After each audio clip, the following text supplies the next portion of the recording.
What is up, guys, and welcome back to my YouTube channel. It is Tenacity TV. I literally just woke up like 30 minutes ago and I was going through my Rocket League replays and I found this one right here, and the title was Never Give Up in a 1v1. So I haven't seen it. I really don't know what happens. All I know is that this game was really good, and so I'm gonna go through it and kind of analyze it, and we're just gonna see what happens. I'm sure we probably hit some pretty cool shots, but yeah, let's just get right into it.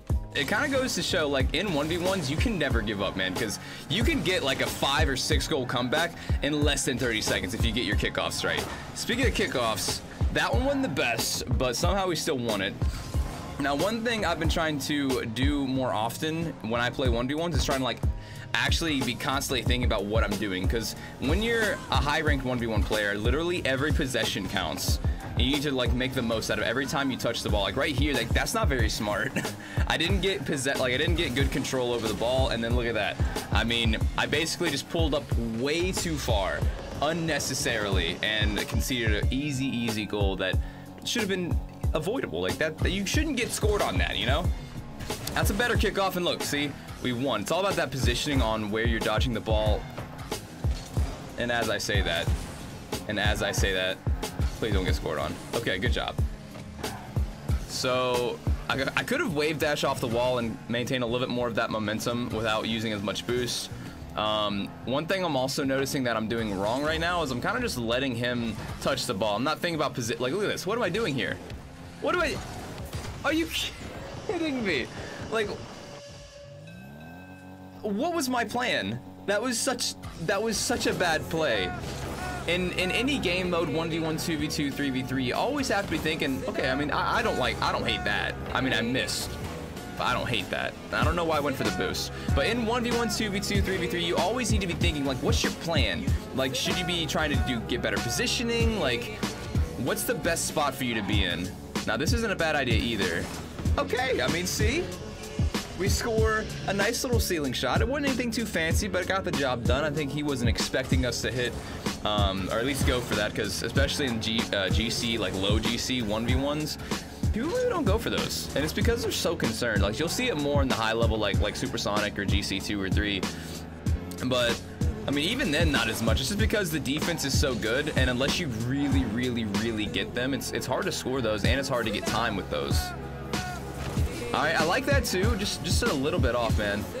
That was a great bump. He's probably gonna score an opening net. Yeah, that's to be expected. I mean, this is ones, and high-level ones is very bump heavy. It's very demo heavy. That's a good kickoff. Okay, that was dang near perfect. I get a lot of comments about my side-to-side kickoffs. Okay, see that.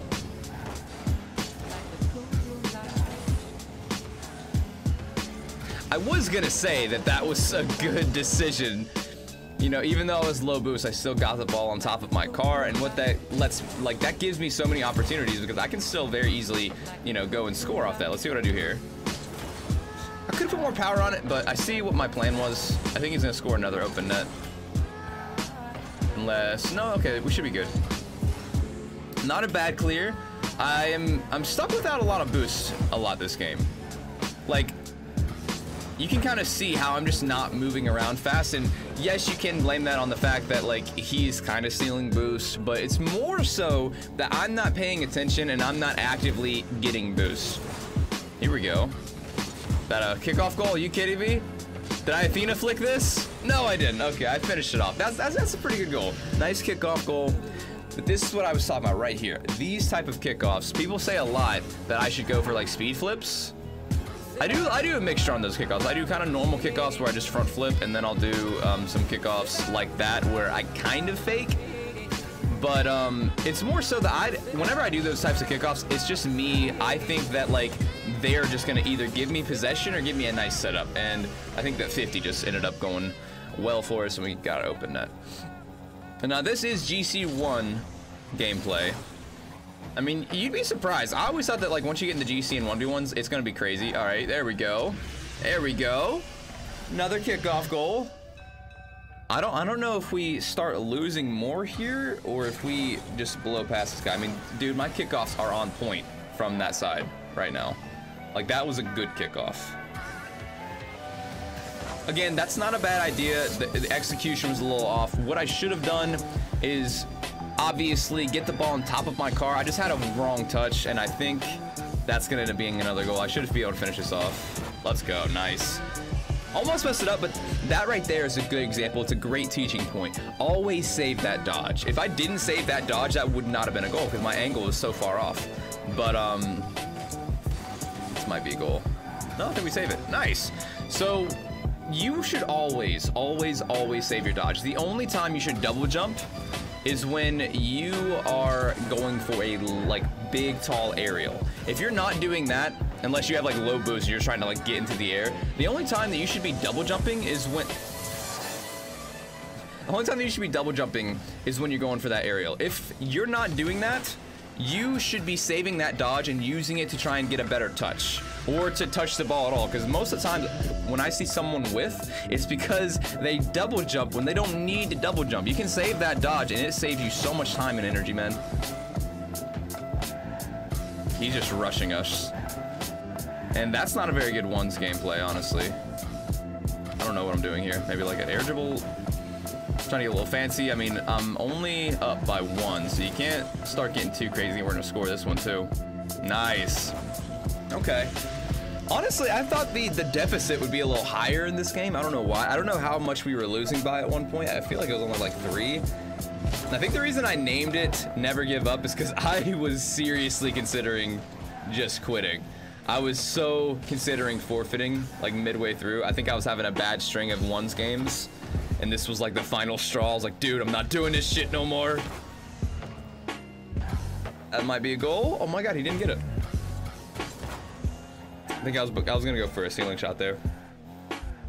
I'm gonna go for the air dribble. He's gonna push quickly. That was a good job. So I pushed up as if I was gonna go for the air dribble, and then I decided not to because I was watching his car. That's what you have to do in 1v1s. Okay, I guess that's the end of the game. He must have forfeited. So what I want to say about this game, it's all about just persistence. Do not give up. Don't start doubting yourself, because you have to play 1v1s with confidence. You can't just like you can't let your opponent just run all over you, steal your boost and stuff. You got to play with confidence. You got to play with some spunk, and then never give up, because dude, kickoff goals. I got most of my goals in this game were kickoff goals. Work on your kickoffs. It's something that I need to do as well. I know those side to side kickoffs, I should be doing the speed flip. I'm working on it. I can speed flip, but consistently on kickoff, I need to work on that a little bit. But there were a lot of instances in this game where I probably shouldn't have scored, or I probably shouldn't have got scored on. And that's the little stuff that's gonna push you into the next rank. Go and watch your replays. So like I'm obviously watching my own replay right now. Go into your own replay in a 1v1 comp game that you try really hard on. It doesn't even have to be 1s, it could be 2s or 3s.